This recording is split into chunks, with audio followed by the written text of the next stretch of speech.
The crisp morning air was unsettlingly still as Jane Walker, a 21-year-old sophomore at Pine Brook University, jogged along her usual trail through the dense woods.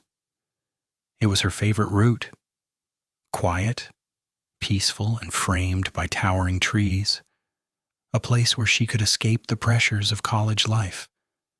But that morning, as she rounded the bend near the old footbridge, something was wrong. The rustling of leaves was louder than it should have been, the eerie hum of distant birds replaced by a strange silence. As Jane paused, trying to shake the feeling creeping up her spine, the snap of a twig underfoot sent a chill through her body. She turned, and that's when she saw him.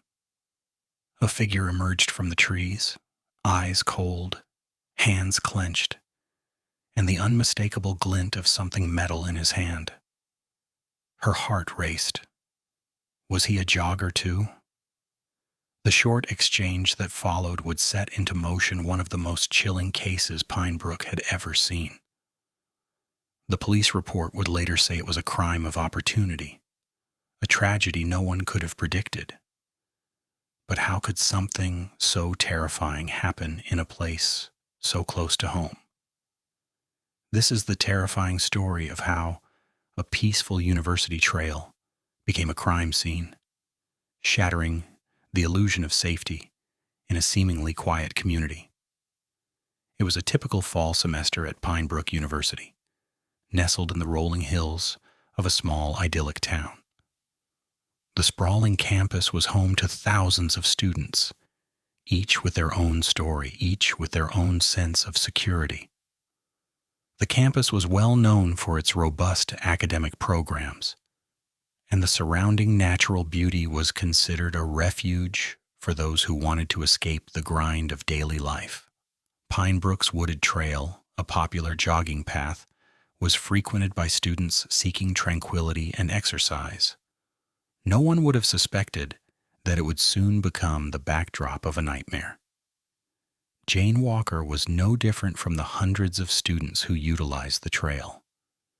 Described by friends as lively, determined, and kind, she had a routine that consisted of early morning jogs and study sessions. But that fateful morning when Jane vanished, everything changed. It had been a little over an hour since she had left her dorm, the last time anyone had heard from her. Jane's best friend, Emily, grew worried when she didn't return their text messages. After calling her a few times with no answer, Emily contacted campus security. But it wasn't until noon, when the campus-wide search began, that the first signs of something terribly wrong appeared. That afternoon, officers discovered Jane's backpack lying abandoned near the old footbridge. Inside, her phone and water bottle were still intact, but there was no sign of her. Nearby, the ground was scuffed up, like there had been a struggle. But as the search intensified, the police were left with one question: who would want to hurt Jane Walker? And why?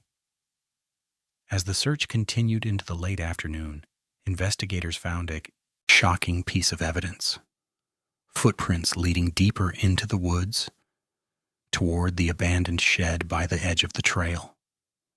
The shed had been an eyesore for years, long since abandoned, its windows boarded up, and its door long sealed shut.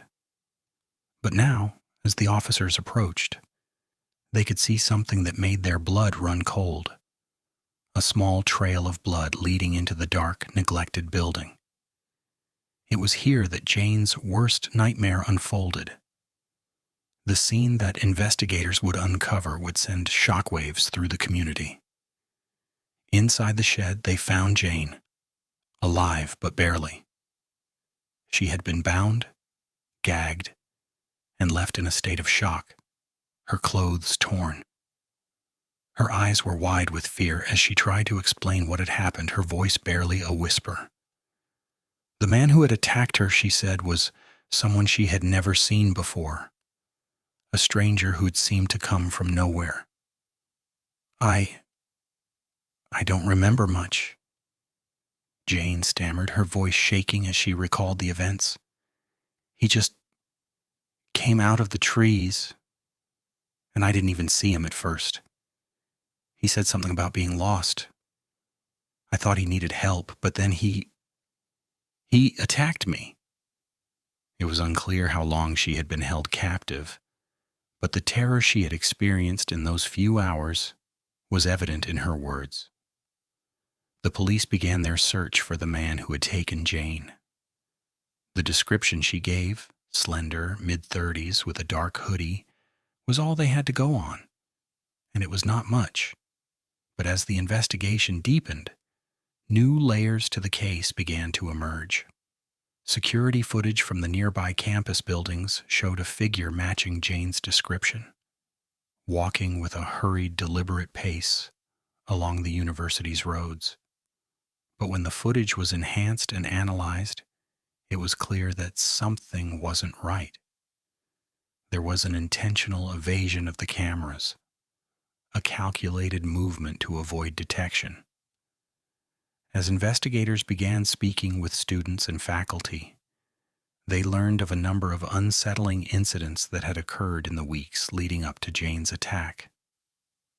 A few students had reported seeing someone matching the suspect's description lurking around the edge of the woods, watching them as they walked the trail. But no one thought much of it, dismissing it as a coincidence. A break in the case came when forensic teams examined Jane's clothing and found traces of a chemical compound, something that suggested the man had used a substance to subdue her. It was a strange and unexpected clue, a clue that would later point toward a connection to the university's chemistry department. Detectives spoke with faculty members, one of whom remembered an individual named Richard Hargrave. Hargrave was a former student who had recently been kicked out of the program after multiple complaints about his behavior.